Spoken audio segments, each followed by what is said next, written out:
ಮಂಡ್ಯದಲ್ಲಿ ಒಂದು ಸ್ಟೋರಿ ಆಗಿತ್ತಲ್ಲ ಸರ್ ನೆನ್ನೆ ಮಂಡ್ಯ ಅಬಕಾರಿ ವಿಚಾರವಾಗಿ ಆ ಮಂಡ್ಯ ಅಬಕಾರಿ ಇಲಾಖೆಯಲ್ಲಿ ಲಂಚಾವತಾರದ ವಿಚಾರ ಕೇಳಿ ಬಂದಿತ್ತು. ಈಗ ಆ ವಿಚಾರ ಚಲುವರಾಯ ಸ್ವಾಮಿ ಅವ್ರಿಗೂ ಕೂಡ ಸಂಕಷ್ಟ ಎದುರಾಗುತ್ತೆ ಎನ್ನುವ ವಿಚಾರ. ಯಾಕೆಂದರೆ ಮಂಡ್ಯ ಅಬಕಾರಿ DC ಆಗಿದ್ದಂಥವ್ರು ಅವರು phone switch off long leave ಮೇಲೆ ಹೋಗ್ಬಿಟ್ಟಿದ್ದಾರೆ.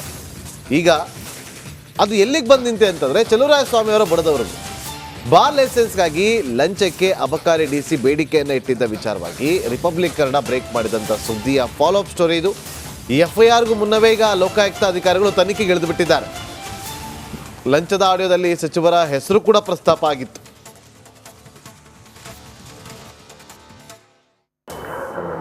ನಾನು ನಿಮಗೆ ಡಿಮ್ಯಾಂಡ್ ಮಾಡೋದಲ್ಲ, ಡಿಮ್ಯಾಂಡ್ ಅಲ್ಲ ಸರ್. ಏನು ಗೊತ್ತಾ, ಈಗ ನಾನು ಉಸ್ತುವಾರಿ ನೀವೇ ನೋಡ್ಕೋಬೇಕು. ಯಾವುದು ಸರ್? ಸರ್ ಅದು ಬಿಡಿ ಸರ್.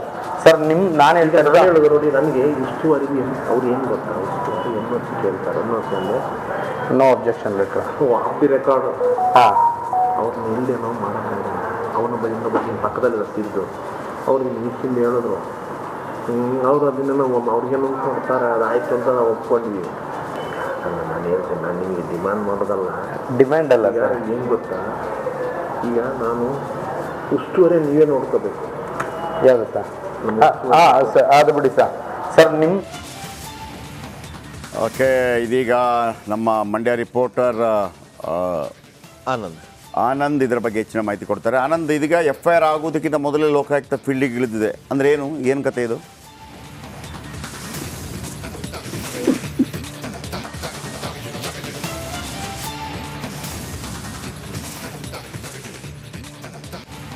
JP ಸರ್, ಮಂಡ್ಯ ಅಬಕಾರಿ ಇಲಾಖೆಯಲ್ಲಿ ನಡೀತಿದ್ದಂಥ ಬ್ರಹ್ಮಾಂಡ ಭ್ರಷ್ಟಾಚಾರ ಹಾಗೂ ಲಂಚಾವತಾರದ ಬಗ್ಗೆ ಕಾಂಗ್ರೆಸ್ ಕಾರ್ಯಕರ್ತ ಪುನೀತ್ ಎಂಬಾತ ಆಡಿಯೋ ವಿಡಿಯೋ ಸಹಿತ ಲೋಕಾಯುಕ್ತ ಕಚೇರಿಗೆ ದೂರನ್ನು ಸಲ್ಲಿಸಿದ್ರು. ಈ ಬಗ್ಗೆ ನಿನ್ನೆ ಬೆಳಿಗ್ಗೆ 8 ಗಂಟೆಗೆ ರಿಪಬ್ಲಿಕ್ ಕನ್ನಡ ಸುದ್ದಿಯನ್ನು ಬ್ರೇಕ್ ಮಾಡಿತ್ತು. ಅದಾದ ಬಳಿಕ ನಿರಂತರವಾಗಿ ಸುದ್ದಿಯನ್ನು ಪ್ರಸಾರ ಮಾಡೋ ಮೂಲಕ ಸರ್ಕಾರಕ್ಕೆ ಒಂದು ಏನು ಎಚ್ಚರಿಸುವಂಥ ಕೆಲಸವನ್ನು ಮಾಡಿತ್ತು. ಅದಾದ ಬಳಿಕ ಏನು ಇನ್ಸ್ಪೆಕ್ಟರ್ ಶಿವಶಂಕರ್ ಈಗಾಗಲೇ ಅಮಾನತಾಗಿರುವಂಥದ್ದು, ಮತ್ತೊಂದು ಕಡೆ DC ರವಿಶಂಕರ್ ಅಮಾನತಿಗೂ ಕೂಡ ಶಿಫಾರಸನ್ನು ಮಾಡಲಾಗಿದೆ. ಮತ್ತೊಂದೆಡೆ ಈಗಾಗಲೇ ಲೋಕಾಯುಕ್ತ ಅಧಿಕಾರಿಗಳು ಕೂಡ ಆಕ್ಟಿವ್ ಆಗಿದ್ದಾರೆ.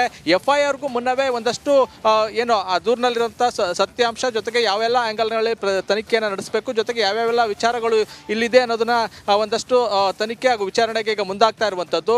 ಒಂದು ವರದಿಯನ್ನು ಸಿದ್ಧಪಡಿಸಿ ಆನಂತರ DIGಗೆ ಲೋಕಾಯುಕ್ತ DIGಗೆ ವರದಿಯನ್ನು ಸಲ್ಲಿಸಿ ಅವರು ಆದೇಶ ಕೊಟ್ಟ ಬಳಿಕ ಒಂದು FIRನ ದಾಖಲು ಮಾಡ್ಕೊಂಡು ಆನಂತರ ಮತ್ತೆ ತನಿಖೆಯನ್ನು ಮುಂದುವರಿಸುವಂಥದ್ದು. ತನಿಖೆ ಯಾವ ರೀತಿ ಸಾಗ್ತದೆ ಅನ್ನೋ ಮುಂದಿನ ದಿನಗಳು ನೋಡಬೇಕು. ಮತ್ತೊಂದೆಡೆ ಏನು ಚಲುವರಾಯ ಸ್ವಾಮಿ ಅವರ ಹೆಸರು ಕೂಡ ಆಡಿಯೋದಲ್ಲಿ ಇರೋದ್ರಿಂದ ಈಗ JDS ಅವರ ಚಲುವರಾಯ ಸ್ವಾಮಿ ಅವರ ವಿರುದ್ಧ ಟೀಕೆಗೆ ಇದು ಅದೊಂದರ ಅಸ್ತ್ರವನ್ನ ಮಾಡ್ಕೊಂಡಿರುವಂತದ್ದು. ಜೊತೆಗೆ ಚಲುವರಾಯ ಸ್ವಾಮಿ ಅವರು ಏನು ಅಬಕಾರಿ ಇಲಾಖೆ. ಥ್ಯಾಂಕ್ ಯು ಆನಂದ್ ನಿಮ್ಮೆಲ್ಲ ಮಾಹಿತಿಗಾಗಿ.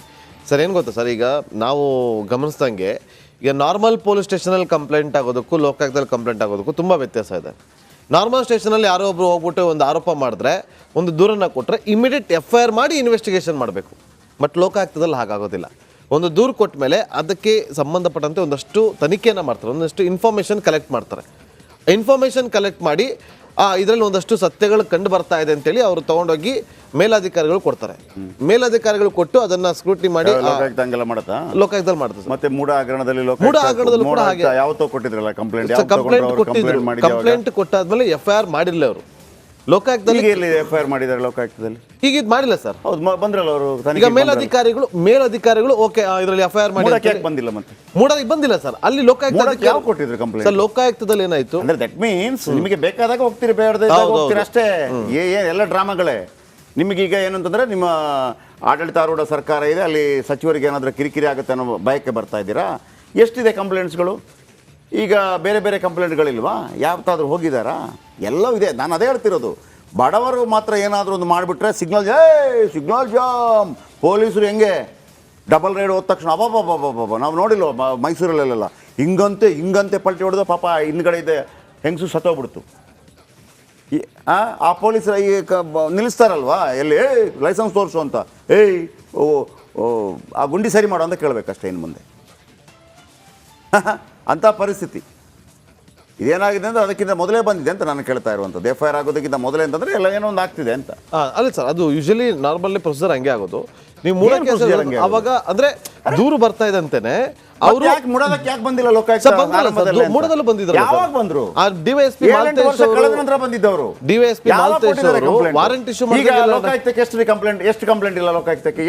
ಎಷ್ಟು ಕಡೆ ಹೋಯ್ತು ಲೋಕಾಯುಕ್ತ ಅದನ್ನ ತನಿಖೆ ಮಾಡ್ಕೊಂಡು? ಹೋಗ್ತಾರೆ ಯಾವುದೋ ಒಂದು ಅಧಿಕಾರಿ ಮೇಲೆ ಬಂದಾಗ ಅವ್ರ ಬಗ್ಗೆ ಇನ್ಫಾರ್ಮೇಶನ್ ಕಲೆಕ್ಟ್ ಮಾಡಿ ಆಮೇಲೆ ಅವರು ಅದ್ ಮೇಲಧಿಕಾರಿಗಳು ಚರ್ಚೆ ಮಾಡಿ ಆಮೇಲೆ ಎಫ್ಐಆರ್ ಮಾಡ್ತಾರೆ. ಆಮೇಲೆ ಎಲ್ಲವೂ ಈಗ ACBನೂ ಅಷ್ಟೇ, ACB ಯಾರ ಮೇಲಾದ್ರೂ ಒಂದು ರೈಡ್ ಮಾಡಬೇಕು ಅಂದ್ರೆ CM ಪರ್ಮಿಷನ್ ಬೇಕು. ಹೌದು, ಇಲ್ಲ ಹಾಗೆ ಲೋಕಾಯುಕ್ತಕ್ಕೆ ಮೊದಲ ಪರ್ಮಿಷನ್ ಬೇಕಾಗಿರ್ಲಿಲ್ಲ. ಇಲ್ಲಿ ಎಫ್ಐಆರ್ ಮಾಡಿ ಇವರು ಜಡ್ಜ್ ಹತ್ರ ಇವರು ಎಫ್ಐಆರ್ ಮಾಡಿದೀವಿ, ನಾವು ಇನ್ವೆಸ್ಟಿಗೇಷನ್ ಮಾಡಿದ್ರೆ ಪರ್ಮಿಷನ್ ಬೇಕು ಅಂತ ಹಂಗೆ ತಗೊಂಡ್ಬರ್ಬೇಕು ಸರ್. ಆ ವ್ಯವಸ್ಥೆನೇ ಕಳಂಕಿತ ರೀ. ACB ವೀಕ್ಷಕರ, ACB ಯಾರ್ದಾದ್ರೂ ಒಬ್ಬ ಒಂದು ಬೆಲೆ ರೈಡ್ ಮಾಡಬೇಕು ಅಂತಂದ್ರೆ CM ಹೇಳಬೇಕು ರೈಡ್ ಮಾಡಿ ಅಂತ. ಆತ CMನ ಅಥವಾ ಕಾಂಗ್ರೆಸ್ಗೋ ಅಥವಾ ಬೇರೆ ಪಾರ್ಟಿಗೋ ಯಾವುದೇ ಪಾರ್ಟಿ ಬಂದಿದ್ದಾಗ ಫಂಡ್ ಕೊಟ್ಟಿದ್ರೆ ಎಲೆಕ್ಷನ್ ಟೈಮಲ್ಲಿ ಮಾಡ್ತಾರಾ? ಅಷ್ಟೇ. ನೀವುಗಳು ಮಾತ್ರ ಹೆಲ್ಮೆಟ್ ಹಾಕಿಲ್ಲ, ಲೈಟ್ ಹಾಕಿಲ್ಲ, ನೀವುಗಳು ಮಾತ್ರ ಎದುರ್ಕೊಂಡು ಸಾಯ್ತೀರಷ್ಟೇ. ಸಿಗ್ನಲ್ ಅದಕ್ಕೆ ನಾನು ಹೇಳ್ತಾ ಸಿಗ್ನಲ್ ಜಂಪು ಸಿಗ್ನಲ್ ಜಂಪು ಬಂದಿಲ್ಲ, ನೋಟಿಸ್ ಏನು, ಅದ್ರ ಮೇಲೆ ನೋಟಿಸ್ ಏನು, ಕರೆಂಟ್ ಬಿಲ್ ಕಟ್ಟಿಲ್ಲ, ಕಟ್ ಮಾಡಿಬಿಡ್ತೀನಿ. ಮಂಡ್ಯದಲ್ಲಿ ಒಂದು ಸ್ಟೋರಿ ಆಗಿತ್ತಲ್ಲ ಸರ್ ನೆನ್ನೆ, ಮಂಡ್ಯ ಅಬಕಾರಿ ವಿಚಾರವಾಗಿ. ಆ ಮಂಡ್ಯ ಅಬಕಾರಿ ಇಲಾಖೆಯಲ್ಲಿ ಲಂಚಾವತಾರದ ವಿಚಾರ ಕೇಳಿ ಬಂದಿತ್ತು. ಈಗ ಆ ವಿಚಾರ ಚಲುವರಾಯ ಸ್ವಾಮಿ ಅವ್ರಿಗೂ ಕೂಡ ಸಂಕಷ್ಟ ಎದುರಾಗುತ್ತೆ ಎನ್ನುವ ವಿಚಾರ. ಯಾಕೆಂದರೆ ಮಂಡ್ಯ ಅಬಕಾರಿ DC ಆಗಿದ್ದಂಥವ್ರು, ಅವರು phone switch off, long leave ಮೇಲೆ ಹೋಗ್ಬಿಟ್ಟಿದ್ದಾರೆ. ಈಗ ಅದು ಎಲ್ಲಿಗೆ ಬಂದು ನಿಂತೆ ಅಂತಂದರೆ ಚಲುವರಾಯ ಸ್ವಾಮಿ ಅವರ ಬಡದವ್ರಿಗೆ ಬಾರ್ ಲೈಸೆನ್ಸ್ಗಾಗಿ ಲಂಚಕ್ಕೆ ಅಬಕಾರಿ DC ಬೇಡಿಕೆಯನ್ನು ಇಟ್ಟಿದ್ದ ವಿಚಾರವಾಗಿ ರಿಪಬ್ಲಿಕ್ ಕನ್ನಡ ಬ್ರೇಕ್ ಮಾಡಿದಂಥ ಸುದ್ದಿಯ ಫಾಲೋಅಪ್ ಸ್ಟೋರಿ ಇದು. ಈ FIRಗೂ ಮುನ್ನವೇ ಈಗ ಲೋಕಾಯುಕ್ತ ಅಧಿಕಾರಿಗಳು ತನಿಖೆಗೆ ಇಳಿದು ಬಿಟ್ಟಿದ್ದಾರೆ. ಲಂಚದ ಆಡಿಯೋದಲ್ಲಿ ಸಚಿವರ ಹೆಸರು ಕೂಡ ಪ್ರಸ್ತಾಪ ಆಗಿತ್ತು. ನಾನು ಹೇಳ್ತೇನೆ, ನಾನು ನಿಮಗೆ ಡಿಮ್ಯಾಂಡ್ ಮಾಡೋದಲ್ಲ. ಡಿಮ್ಯಾಂಡ್ ಅಲ್ಲ ಈಗ ಸರ್. ಏನು ಗೊತ್ತಾ, ಈಗ ನಾನು ಉಸ್ತುವರೆ ನೀವೇ ನೋಡ್ಕೋಬೇಕು. ಯಾವುದು ಸರ್? ಸರ್ ಅದು ಬಿಡಿ ಸರ್. ಸರ್ ನಾನು ಹೇಳ್ತಾ ಇರೋದು ಹೇಳಿದ್ರು ನೋಡಿ, ನನಗೆ ಉಸ್ತುವರಿಗೆ ಅವ್ರು ಏನು ಗೊತ್ತಾ, ಉಸ್ತುವರಿ NOC ಕೇಳ್ತಾರೆ. NOC ಅಂದರೆ no objection letter. Off the record. ಹಾಂ, ಅವ್ರನ್ನ ಇಲ್ಲದೆ ನಾವು ಮಾಡೋಕ್ಕಾಗಲ್ಲ. ಅವನ ಬಗ್ಗೆ ಪಕ್ಕದಲ್ಲಿ ರಸ್ತಿದ್ದು ಅವ್ರಿಗೆ ನಿಶ್ಚಿಂದ ಹೇಳಿದ್ರು. ಅವ್ರು ಅದನ್ನೆಲ್ಲ ಅವ್ರಿಗೇನು ಕೊಡ್ತಾರೆ, ಅದು ಆಯಿತು ಅಂತ ನಾವು ಒಪ್ಕೊಂಡ್ವಿ. ಅಲ್ಲ, ನಾನು ಹೇಳ್ತೇನೆ, ನಾನು ನಿಮಗೆ ಡಿಮ್ಯಾಂಡ್ ಮಾಡೋದಲ್ಲ. ಡಿಮ್ಯಾಂಡ್ ಅಲ್ಲ ಈಗ ಸರ್. ಏನು ಗೊತ್ತಾ, ಈಗ ನಾನು ಉಸ್ತುವರೆ ನೀವೇ ನೋಡ್ಕೋಬೇಕು. ಯಾವುದು ಸರ್? ಸರ್ ಅದು ಬಿಡಿ ಸರ್. ಸರ್ ಓಕೆ, ಇದೀಗ ನಮ್ಮ ಮಂಡ್ಯ ರಿಪೋರ್ಟರ್ ಆನಂದ್ ಇದರ ಬಗ್ಗೆ ಹೆಚ್ಚಿನ ಮಾಹಿತಿ ಕೊಡ್ತಾರೆ. ಆನಂದ್, ಇದೀಗ FIR ಆಗೋದಕ್ಕಿಂತ ಮೊದಲೇ ಲೋಕಾಯುಕ್ತ ಫೀಲ್ಡಿಗೆ ಇಳಿದಿದೆ ಅಂದ್ರೆ ಏನು ಕತೆ ಇದು?